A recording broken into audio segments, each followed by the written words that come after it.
Junmar. Kuya Junmar. Kasi super random ni Kuya Junmar. Like 2 AM magsasend siya ng kung ano-ano sa GC namin. Ka-Express, wala nang tanong. Kompleto na ang Gilas Pilipinas para sa Macau Tune-Up. Go with Japeth Aguilar. Junmar. Sa isang viral na Q&A video na inilabas ngayong linggo, lumantad ang buong Final 12. Funniest memes, that's definitely Japeth Aguilar. At ang pinaka nagpawaw sa mga fans, si Ange Kwame, ay pasok na pasok sa lineup. Definitely Kuya Japeth. He's the guy. Japeth for sure. Makikita sa video, ang buong Gilas squad suot ang kanilang official uniform habang nagbibidahan sa isang team Q&A. He's a clown. To myself, ako lang. Kasama rito si Kwame, naabot ang ngiti, actively engaging with teammates. Malinaw na bahagi na siya ng active roster at ayon sa SBP at ng coaching staff ngayong July 28. At narito ang confirmed Gilas Pilipinas Final 12. Justin Brownlee, Ange Kwame, AJ Edo, Japeth Aguilar, Chris Newsome, Scotty Thompson, RJ Abarientos, Dwight Ramos, Carl Tamayo, Kevin Kimbao, Jamie Malonzo, at Troy Rosario. At kasabay nito, inannounce na rin ang final lineup ng Macau Black Bears na kinabibilangan ni Kenton Meliora Brown o QMB, Leon Helmore III, at scoring imports tulad ni Bryson Dennis at Phoenix Shackelford. Dalawang powerhouse teams, isang tune-up na parang playoff. At ngayon, buo na ang Gilas Pilipinas, may Ange Kwame na at lalaban para sa bandera. Ka-Express, nagulantang ang buong basketball community nang kumalat ang isang viral na Q&A video na biglang nagbunyag sa buong Gilas Final 12 para sa nalalapit na tune-up game laban sa Macau Black Bears. Ang video na ito, na inilabas ngayong linggo, ay bahagi ng official na media shoot ng SBP ay nagpapakita ng ating mga pambansang manlalaro na nakasuot ng kanilang official uniforms habang masiglang nakipag-interact sa isa't isa. Pero ang pinaka nakakapukaw ng atensyon at nagpasabik sa milyong-milyong fans ay ang kumpirmadong presensya at abot tengang ngiti ni Ange Kwame na malinaw na bahagi na sa active roster. Ito ay isang malaking kaganapan matapos ang matagal na pag-aantay sa iba't ibang usapan tungkol sa kanyang eligibility at posisyon sa kupunan. Ang kanyang pagpasok ay nagbibigay ng matinding pag-asa at kumpiyansa sa frontline ng Gilas, lalo na sa panahon na patuloy ang pagpapagaling ng ating higanting si Kai.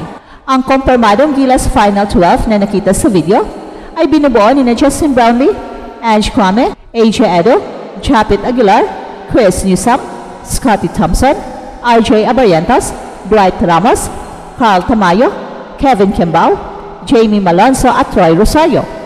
Ang lineup na ito ay nagpapakita ng magandang kombinasyon ng karanasan at kabataan na may mga veteranong leader tulad ni Justin Brownlee at Japeth Aguilar at mga batang bituin tulad ni AJ Edo,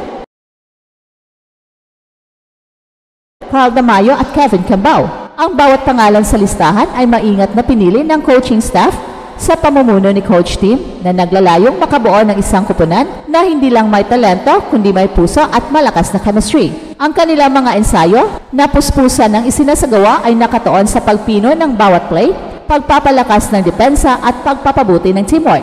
At ang pagkumpirma sa lineup sa pamamagitan ng isang viral video ay hindi lang nagbigay ng linaw kundi nagpasiklab din ng mas matinding excitement para sa mga supporters ng Gilas.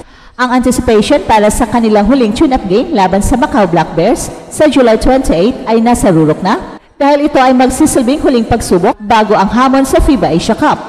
Kaya naman Ka-Express, abangan ang kanilang performance dahil ang bawat galaw sa court ay mahalaga sa paglalakbay ng Gilas tungo sa tagumpay.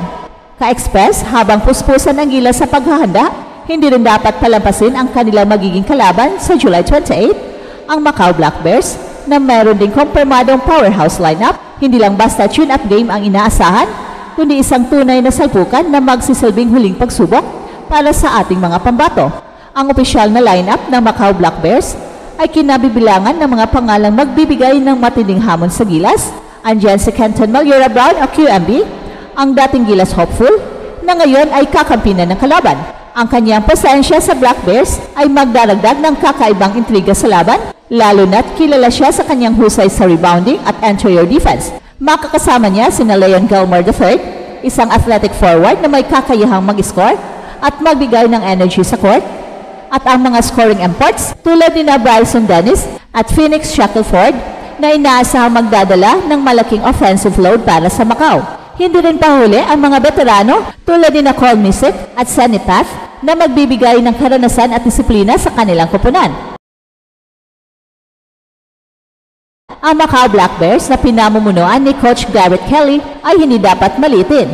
Kilala sila sa kanilang determinasyon at sa kakayahan na makipagsabayan sa mas malalaking koponan. Patunay na riyan ang kanilang nakaraang panalo laban sa Chinese national team. At ang tune-up game na ito ay isang mahalagang pagkakataon para sa Gilas upang masubukan ang kanilang bagong buong lineup, particular ang chemistry sa pagitan ni Ange Kwame at iba pang frontcourt players tulad ni Asia Edo at Junmar Fajardo. Ito rin ang huling chance ng coaching staff ni Coach Tim na masuri ang kanilang sistema at maayos ang anumang kinks bago ang formal na simula ng FIBA Asia Cup. Bukod sa tactical na paghahanda, ang laro ay magsisilbing send-off para sa Gilas, isang pagkakataon para sa mga fans na magtipon-tipon at ipadama ang kanilang suporta bago lumipad ang team sa Jeddah. Sa kabila ng pagiging tune-up, ramdam ang tensyon at kahalagahan ng laban na ito. Bagamat wala pa rin sa court si Kai dahil sa kanyang patuloy na recovery mula sa kanyang ACL injury, pero kompormadong sasama siya sa team sa Jeddah bilang moral support.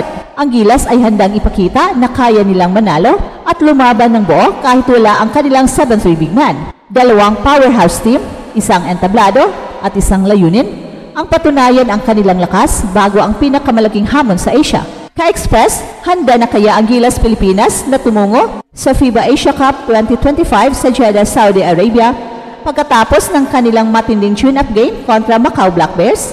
Ang pagpasok ni Ange Kwame at ang buong Gilas Final 12 ay siyang magbibigay ng bagong sigla sa koponan na may kompletong arsenal para harapin ang mga mabibigat na kalaban sa Group D, ang Chinese Taipei, New Zealand at Iraq. Hindi magiging madali ang laban, pero ang karanasan na makukuha nila mula sa tune-up game kontra Macau at ang pino ng chemistry sa team ay magsisilbing sandata ng Gilas. Ang bawat manlalaro ay handang ibigay ang lahat para sa bandera.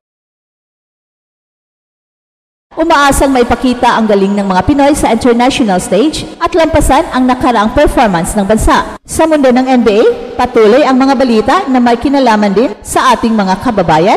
Si Jordan Clarkson ay kumpirmado lumipat na sa New York Knicks matapos ang kanyang buyout sa Utah Jazz. Isang malaking hakbang ito para sa Phil-Am star na inaasahang magbibigay ng scoring punch at veteran presence sa Knicks na naghahangad na palakasin ang kanilang bench. Ang paglipat na ito ay siguradong magpapataas ng kanyang visibility at magbibigay ng mas maraming pagkakataon para sa kanya na magpakitang gilas sa isang malaking entablado.